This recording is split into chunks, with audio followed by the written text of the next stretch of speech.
Software development is a buzzword in the tech industry, and everyone wants to become one.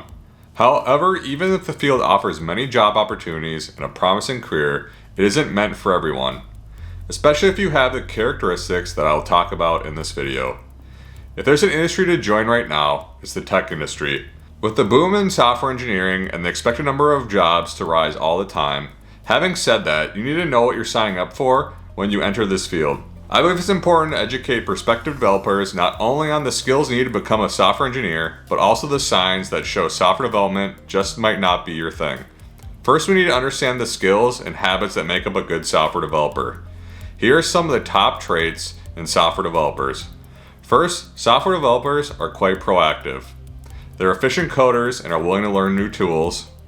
Multitasking is habitual for software developers. They're goal-oriented. They're logical thinkers and creative, and they love researching answers to complex problems. On the other hand, if you have any of the traits that follow, it could be a sign that software development isn't for you. Here are some signs that suggest software development might not suit you. First, you don't feel driven by software development itself. If a skill or field doesn't drive you from within, you can have a hard time learning it, let alone mastering it. If software development doesn't have the appeal for you, where you're relentlessly working towards completion of a piece of code, trying to solve a unique coding problem, or there's no learning tool that keeps you awake at night, you may not have the passion for software development, enough to pursue it as a full-time career. As a software developer, you should be motivated to write more code and support your peers. It's about getting through different layers of programming to understand the core of the subject. Software development is a repetitive art, so you might be doing one thing again and again, but it's only to make you better at it. But if you don't find motivation to go through the exercise every day, software development won't prove to be too productive for you. This can be difficult to assess because it takes some time learning to develop code to really make a sense of if writing code is something that you truly enjoy doing. For example, I had a couple of classes in college I needed to take for my degree that involved coding, and I was terrible at it and I didn't enjoy it all that much. I didn't find my passion in development until several years later when I seeked out how to develop on my own and really tried to solve my own problems with code and building my own projects. Coding isn't for everyone, but you need to give it a chance before you'll really know. Next, you might lack experimentation skills. While working with software tools, it's about coming up with efficient solutions. So you might have to try different elements to develop a program or to write a piece of code in a different way. But this takes patience and a sense of experimentation. Experimental creativity is all about checking what works and what doesn't. Just like a blank canvas, a new program gives you endless options to write code in different ways. So it's about testing new tools and exploring to a great extent. Check out what libraries and functions will solve problems more efficiently. It's no longer about just solving the problem. However, if you're only focused on getting done with the code, it's a sign that you don't like experimenting too much. No coding problem has a single, correct solution, so you need to be open to testing out things and being okay with imperfection. Likewise, you can solve a problem through various paradigms and programming languages, for example, with functional programming or object-oriented programming. If you're not curious by nature or dislike thinking outside the box, there's a high chance you won't experiment, and that's a sign to reconsider your development aspirations. The next sign is problem solving just isn't your thing. At the core of being a software developer, your primary task is to solve problems.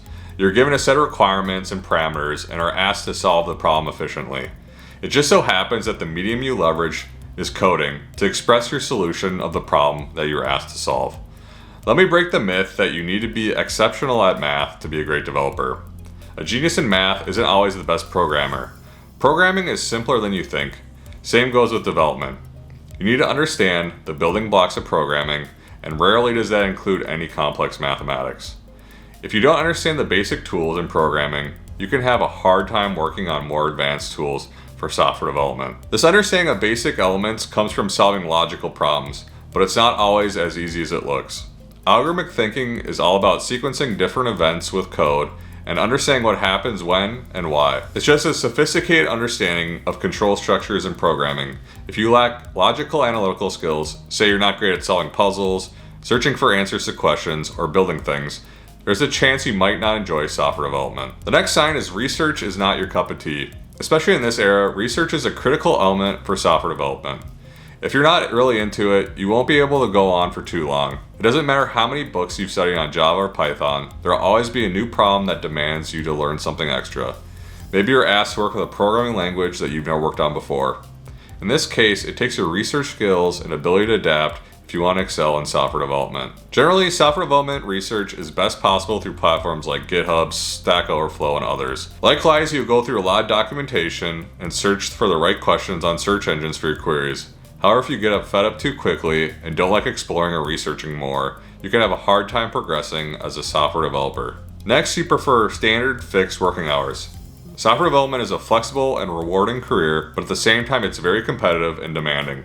Sometimes software developers work for extended hours to meet deadlines, solve complex problems, and they may compromise on their social life too. It's not always the case they'll be making these sacrifices, but odds are that you'll be working on mission-critical systems for your company or a product that customers depend on.